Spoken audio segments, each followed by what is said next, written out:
Voilà, je suis très honoré de pouvoir être de nouveau avec vous ce matin. J'espère que vous m'entendez bien.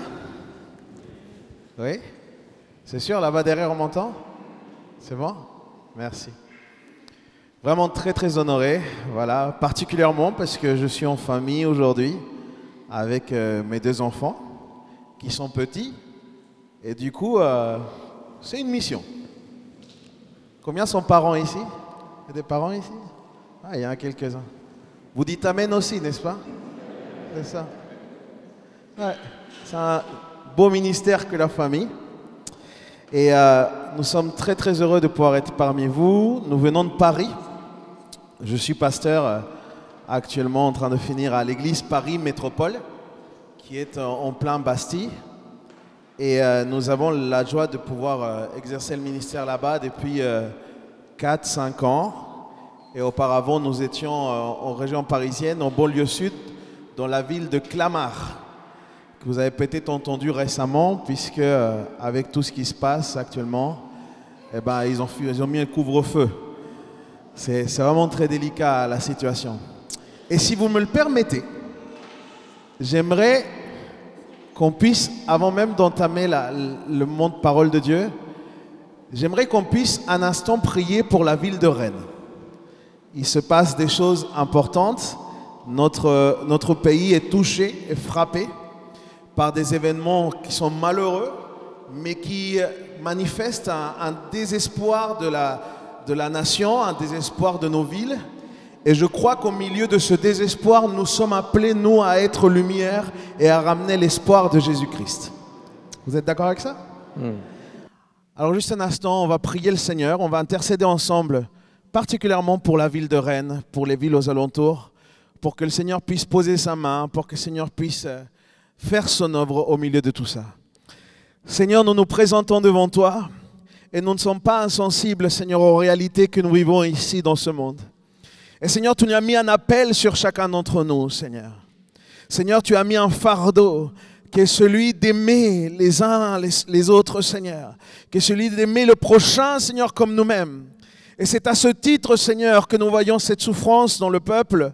Et nous voulons aujourd'hui, Père éternel, prier pour que ta volonté puisse se faire, particulièrement dans cette ville de Rennes, dans les alentours. Que ta main, Seigneur, soit sur cette ville. Nous te prions, Seigneur, particulièrement pour nos cœurs, pour qu'ils ne soient pas dans la confusion, mais bien au contraire, qu'on puisse être lumière au milieu des ténèbres. Seigneur, je te prie pour que tu nous donnes le courage pour pouvoir partager cet espoir qui est l'Évangile. Seigneur, ce monde a besoin de toi. Cette ville a besoin de toi. Et Seigneur, nous voulons prier, Père éternel, afin que tu puisses utiliser chacun d'entre nous d'une manière ou d'une autre, Seigneur, afin que ton royaume s'établisse ici, Seigneur, et qu'on puisse voir avancer, Seigneur, les gens vers toi, Seigneur, qui puissent être attirés là dans ta présence. Au nom puissant de Jésus. Amen. Il existe, les amis, des saisons de nos vies dans lesquelles, je ne sais pas vous, mais par moments, on a l'impression qu'on ne porte pas de fruits. Par moments, on a l'impression, en fait, que ce qu'on pense avoir acquis n'est plus. Et c'est comme si nous travaillons, c'est comme si nous faisons ci et ça, et on ne voit pas vraiment un résultat derrière. En fait, c'est comme si tout ce qu'on possédait devient comme du sable qui nous passe entre les mains. Concrètement, on voudrait peut-être voir fleurir notre ministère et se développer. On voudrait trouver peut-être un équilibre dans notre vie familiale. Un équilibre qui pourrait apporter une certaine paix dans notre famille. Ou bien on voudrait peut-être voir dans notre profession, dans notre carrière, on voudrait voir les choses évoluer, pouvoir avancer, progresser.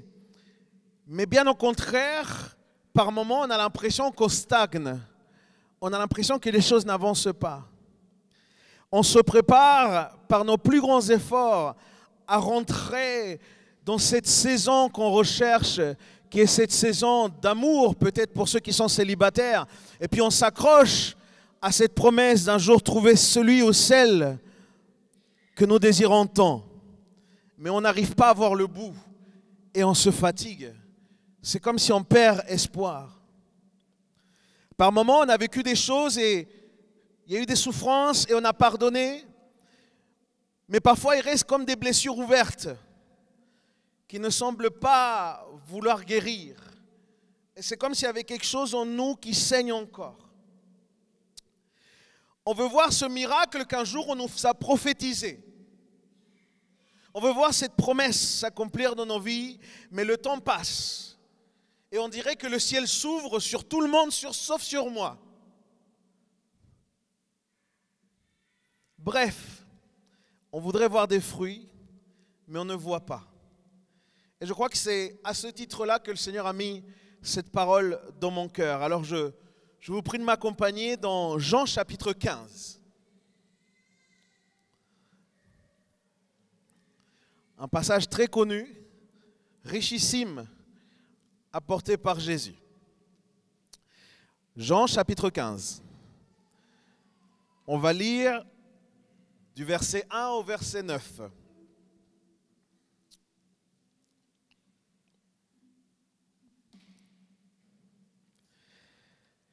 C'est moi qui suis le vrai cep, et mon Père est le vigneron. Tout sarment qui est en moi et qui ne porte pas de fruit, il l'enlève. Et tout sarment qui porte du fruit, il le taille afin qu'il porte encore plus de fruits. Déjà, vous êtes purs à cause de la parole que je vous ai annoncée. Demeurez en moi et je demeurerai en vous. Le sarment ne peut pas porter de fruits par lui-même sans rester attaché au cep. Il en va de même pour vous si vous ne demeurez pas en moi. Je suis le vrai cep et vous êtes les sarments. Celui qui demeure en moi en qui je demeure porte beaucoup de fruits, car sans moi, vous ne pouvez rien faire. Si quelqu'un ne demeure pas en moi, il est jeté dehors comme le sarment et il sèche. Puis on ramasse les sarments, on les jette dans le feu et ils brûlent. Si vous demeurez en moi et que mes paroles demeurent en vous, vous demanderez ce que vous voudrez et cela sera accordé. Ce qui manifeste la gloire de mon Père, c'est que vous portiez beaucoup de fruits. Vous serez alors vraiment mes disciples. Tout comme le Père m'a aimé, moi aussi je vous ai aimé. Demeurez dans mon amour. Amen. Au niveau du chapitre 15 de Jean, nous sommes déjà à la 7e déclaration identitaire de Jésus. Dans l'évangile de Jean, Jésus va se présenter. Il va dire qui il est particulièrement. Et il va dire, voici qui je suis en fait. Et le premier je suis qu'il va citer, ça va être le pain de vie. Il va dire je suis le pain de vie. Il va dire ensuite je suis la lumière du monde. Je suis la porte. Je suis le bon berger. Je suis la résurrection et la vie. Je suis le chemin, la vérité et la vie. Et il conclut toute cette section identitaire avec cette déclaration, je suis le vrai cep. Et en même temps qu'il déclare qui il est, il nous enseigne qui nous sommes. En nous disant, vous êtes les sarments. Et visiblement, les sarments portent beaucoup de fruits. Qu'est-ce que le fruit? Il y a des choses qu'on penserait que sont le fruit, qui ne le sont pas forcément. Généralement, les chrétiens peuvent croire que les fruits, ce sont le nombre d'un converti que le Seigneur nous permet de pouvoir amener à l'église, par exemple.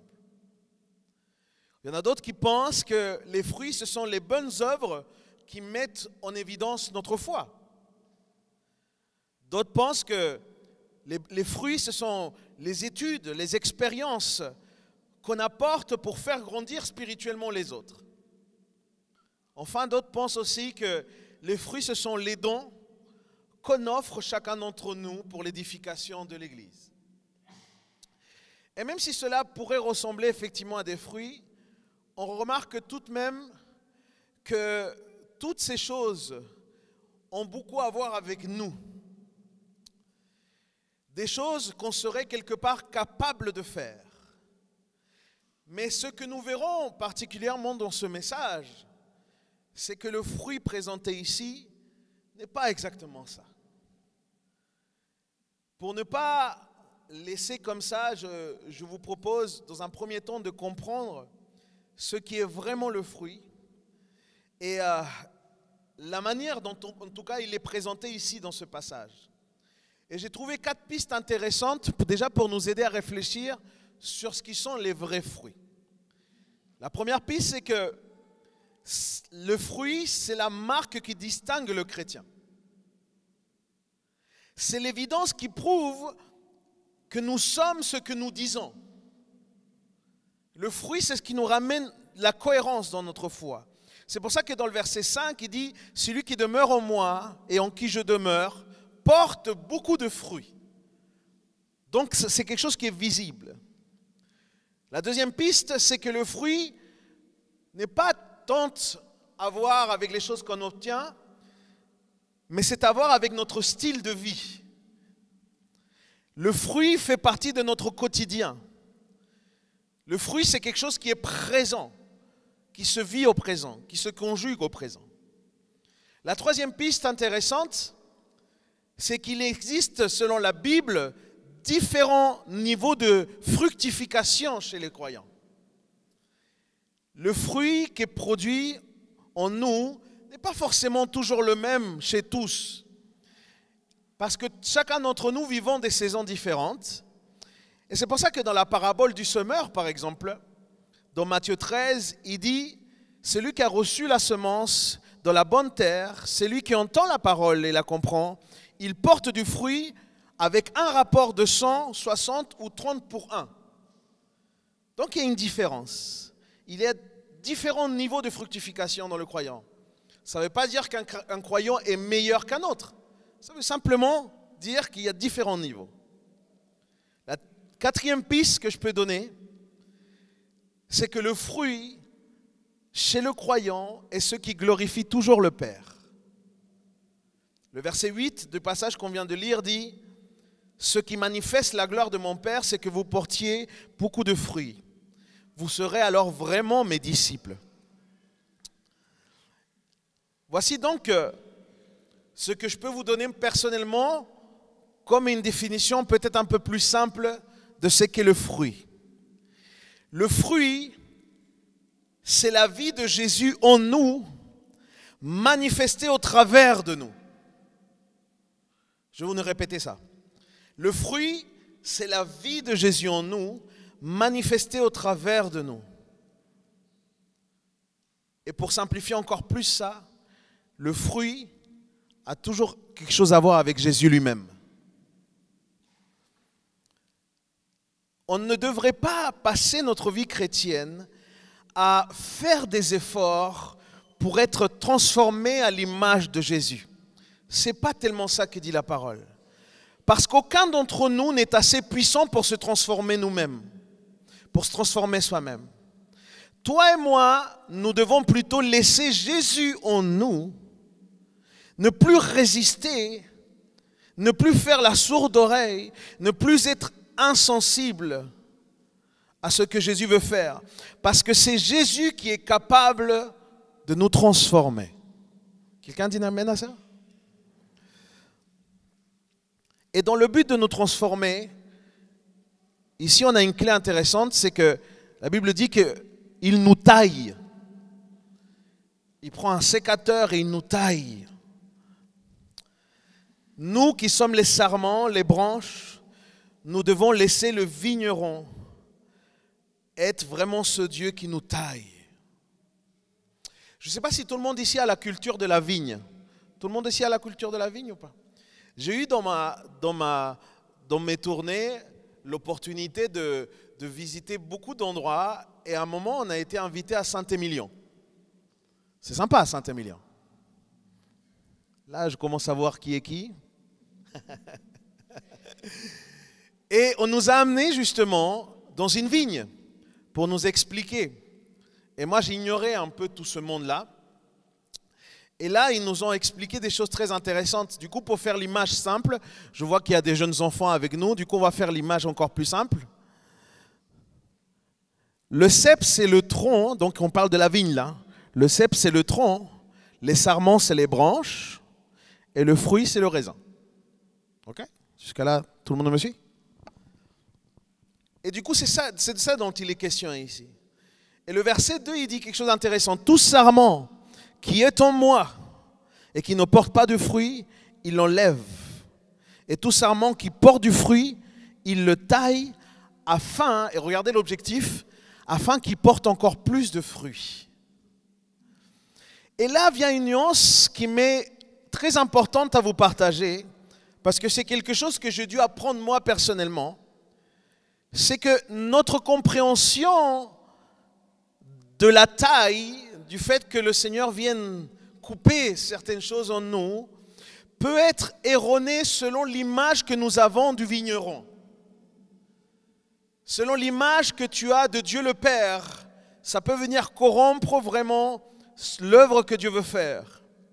Si nous n'avons pas une révélation de Dieu le Père, de ce Dieu le Père qui nous aime et qui nous fait justice et grâce, alors ça pourrait déformer l'interprétation de son œuvre en chacun d'entre nous. C'est ça le danger, de la taille qu'il fait en nous. Parce qu'on pourrait interpréter dans les temps de taille comme si on était puni. On nous coupe quelque chose et on se dit « Ah, j'ai dû faire quelque chose de mal. Mon projet tombe à l'eau. Je ne comprends pas. Mes fiançailles se sont rompues. Qu'est-ce qui se passe avec moi? Mes finances, elles dégringolent. Je n'arrive pas à comprendre ce qui se passe, malgré tout mon sérieux pour la gestion de cela. » Et attention, considérez que ces circonstances, automatiquement, c'est comme une punition. C'est tomber littéralement dans le piège de l'ennemi qui veut toujours nous détruire en nous accusant, en nous disqualifiant.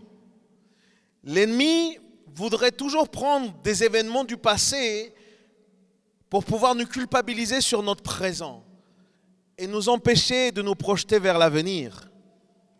Alors il nous culpabilise. Et il veut nous confondre.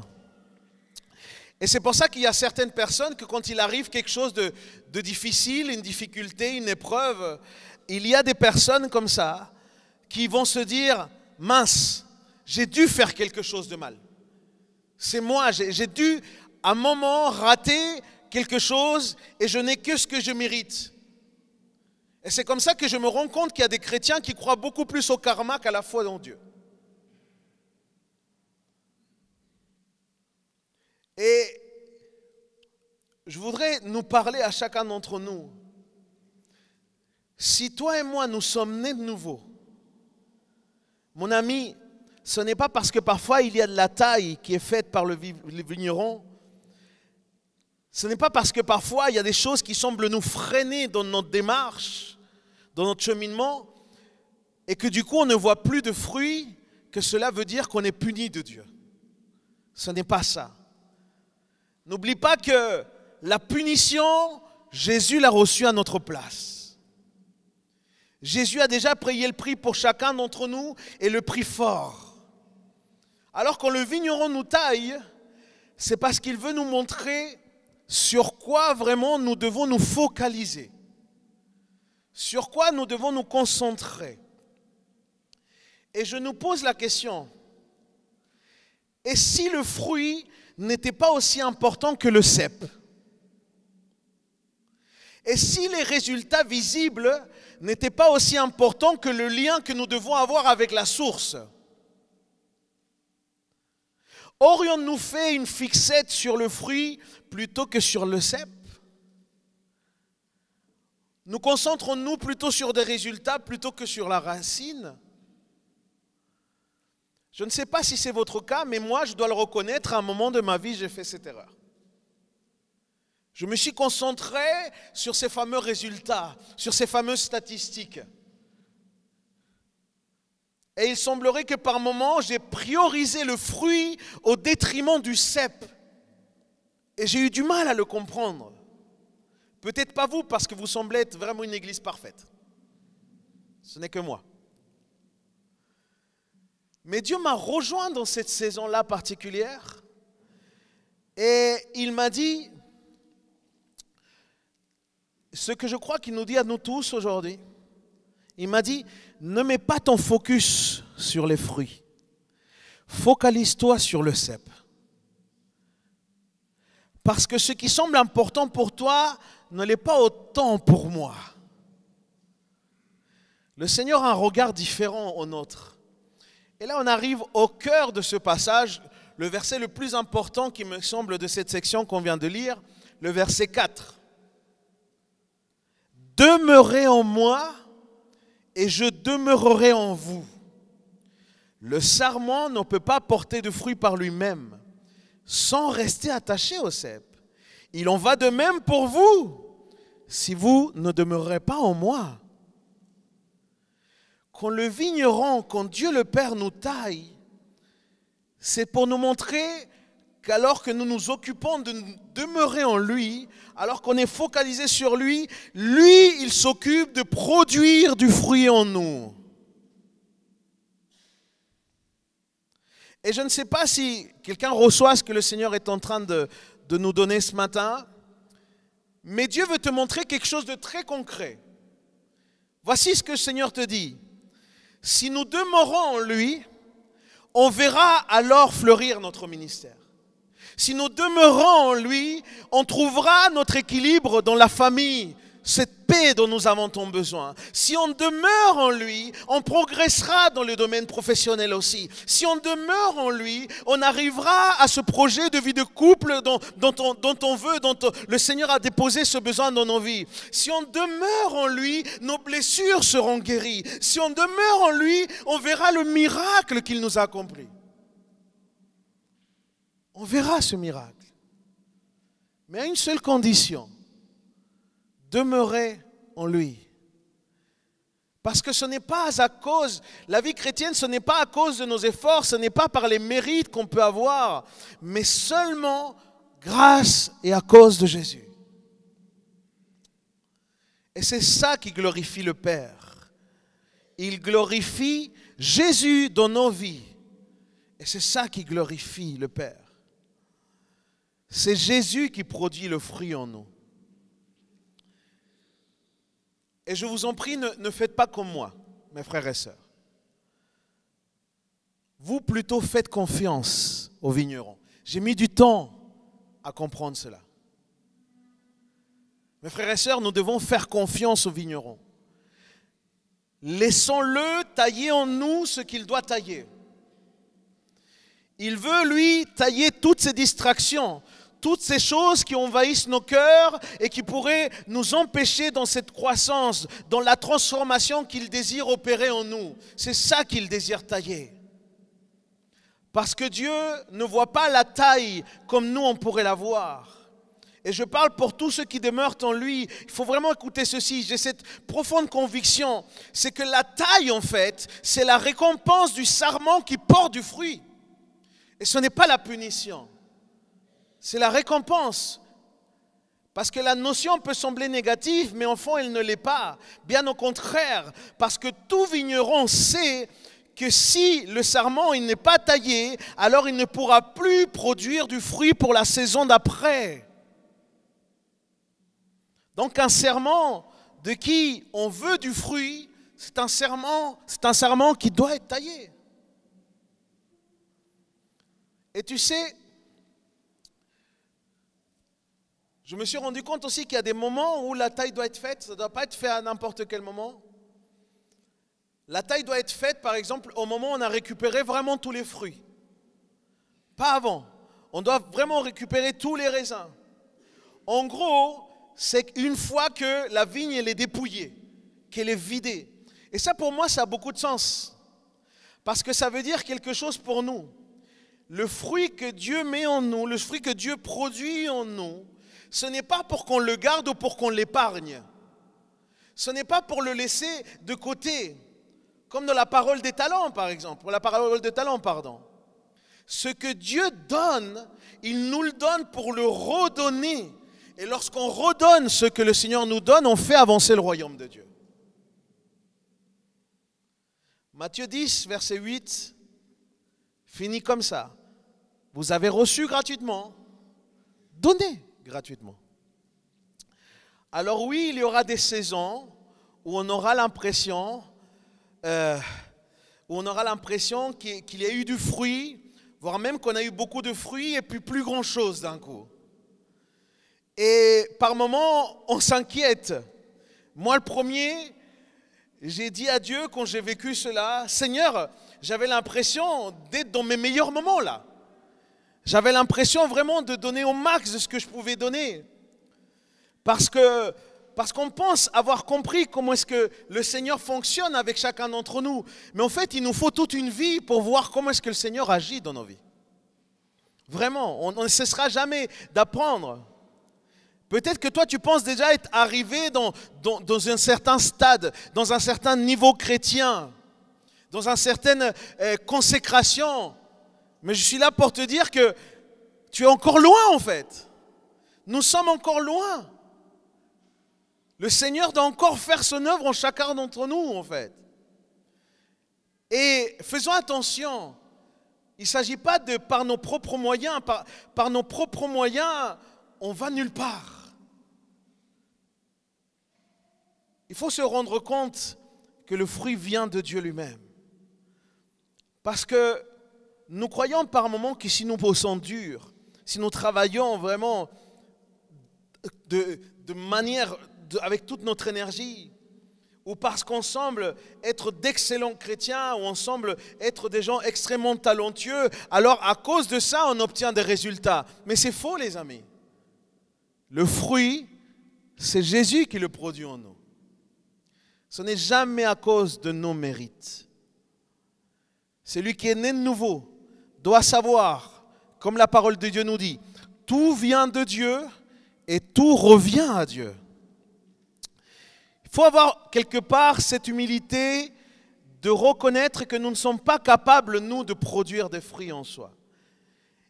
Et gloire à Dieu aussi que ce soit lui qui le donne, parce qu'en fait, si on comprend que c'est lui qui nous le donne, alors on comprend aussi à quel point nous devons être dépendants de lui. On doit être dépendants de lui. Et nous avons besoin de cette taille qu'il produit en chacun d'entre nous. L'important, c'est le cep. L'important, ce ne sont pas les fruits. L'important, c'est le cep. Le fruit n'est pas le but en soi. Le fruit n'est pas le but ou la raison d'être d'un sarment. La raison d'être d'un sarment, c'est de rester attaché au cep. Qu'il y ait du fruit ou pas, la raison d'être d'un sarment, c'est d'être attaché au cep. C'est pour ça que dans le verset 4 qu'on vient de lire, il dit « Demeurez en moi et je demeurerai en vous ». Mes amis, ce n'est pas étonnant qu'un sarment semble pouvoir survivre même s'il n'y a pas de fruit.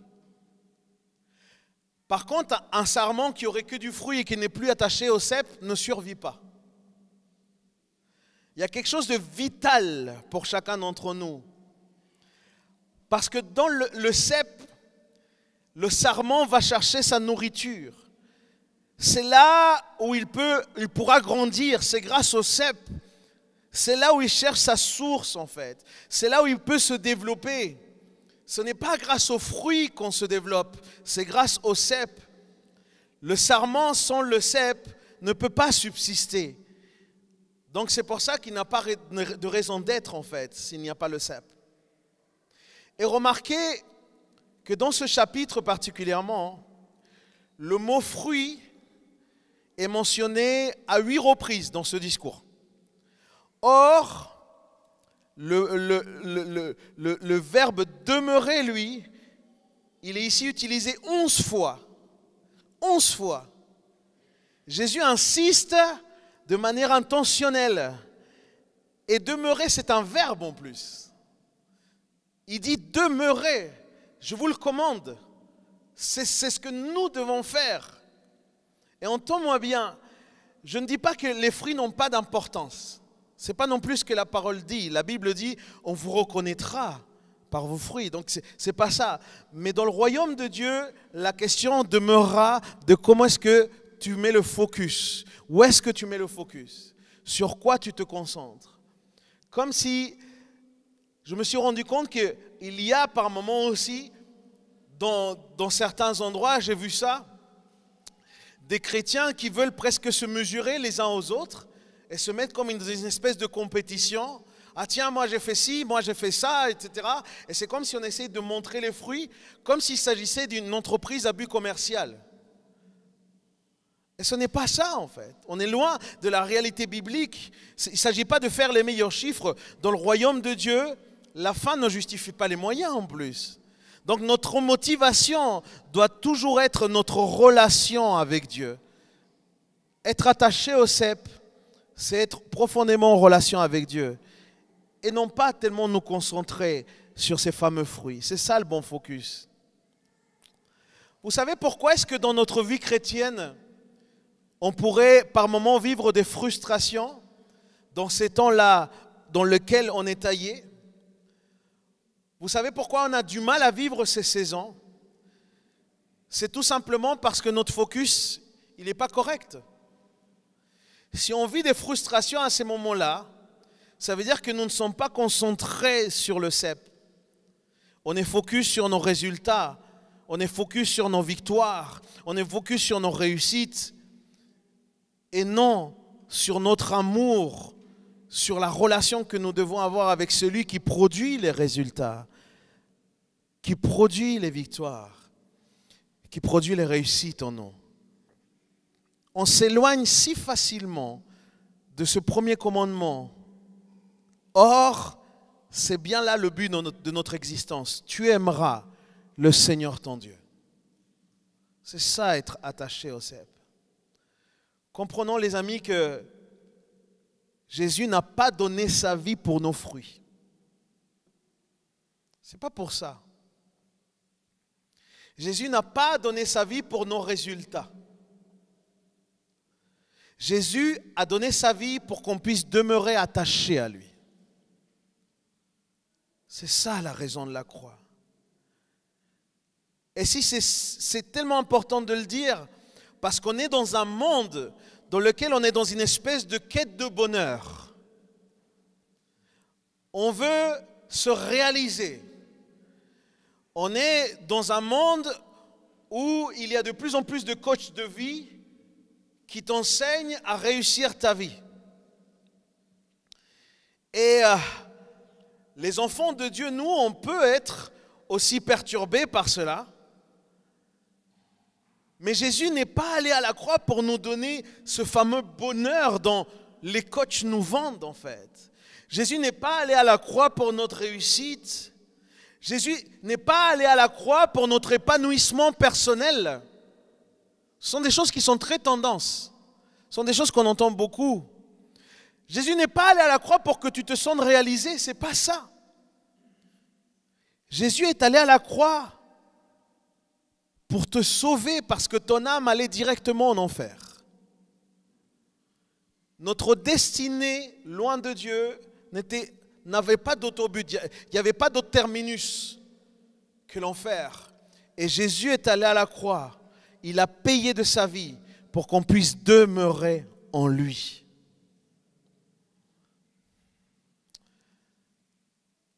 Il y a quelque chose d'intéressant.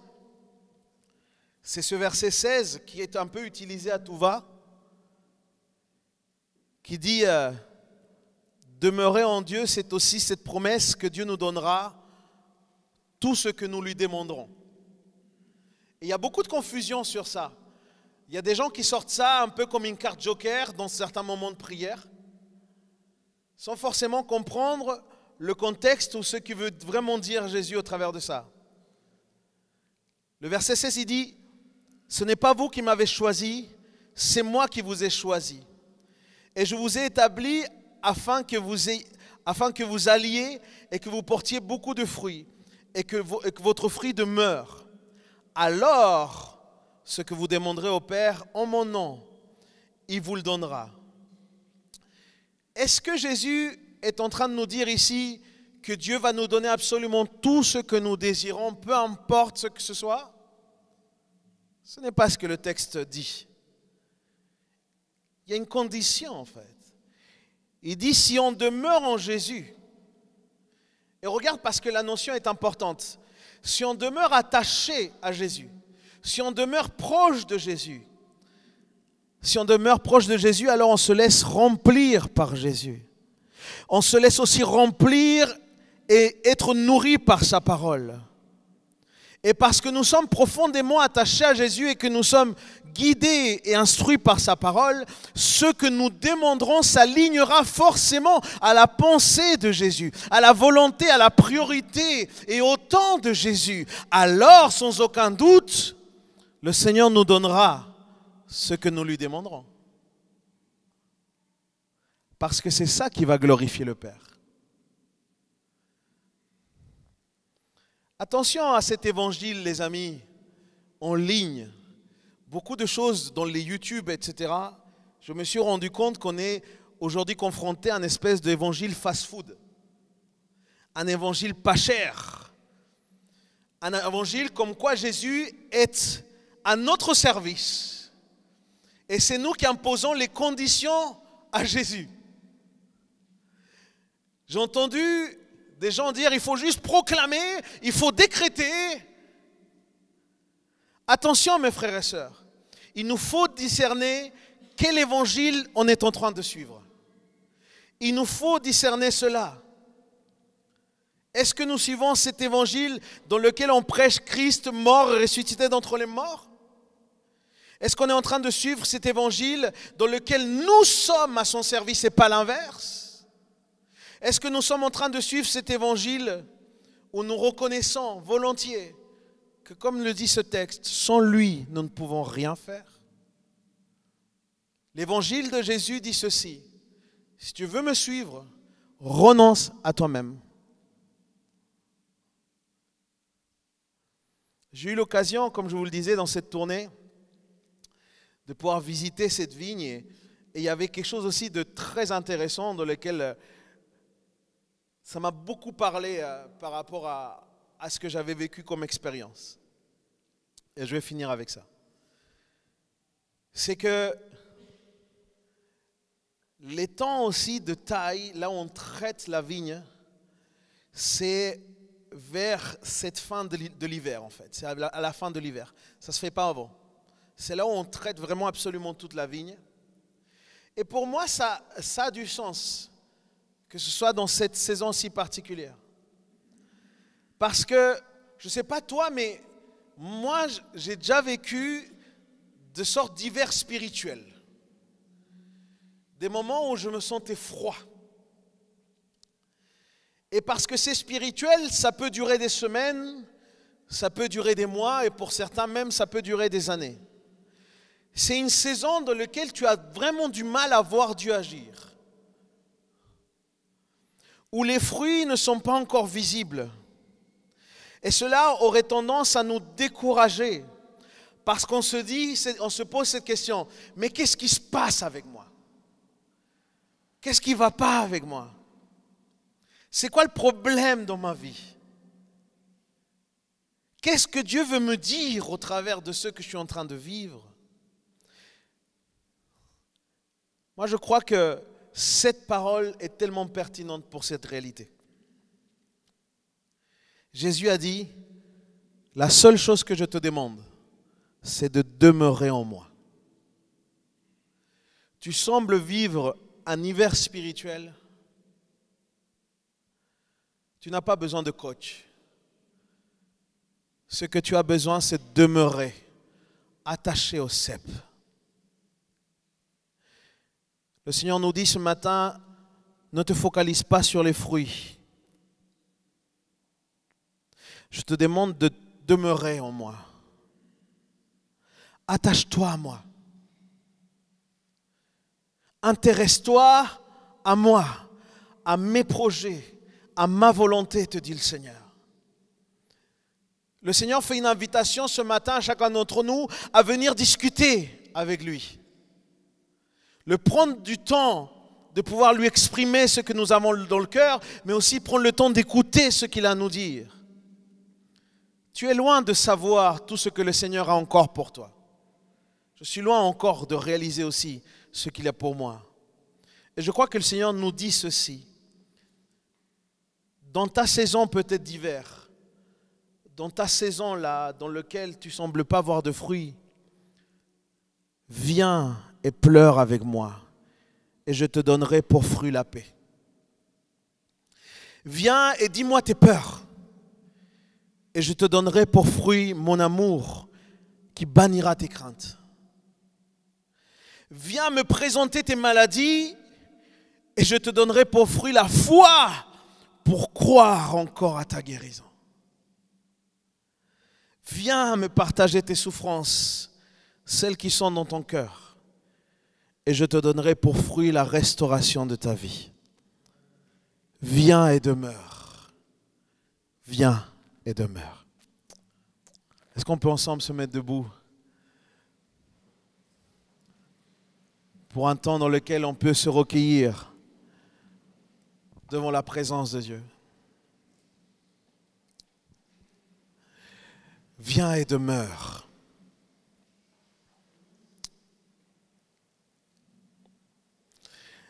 L'important, c'est le cep.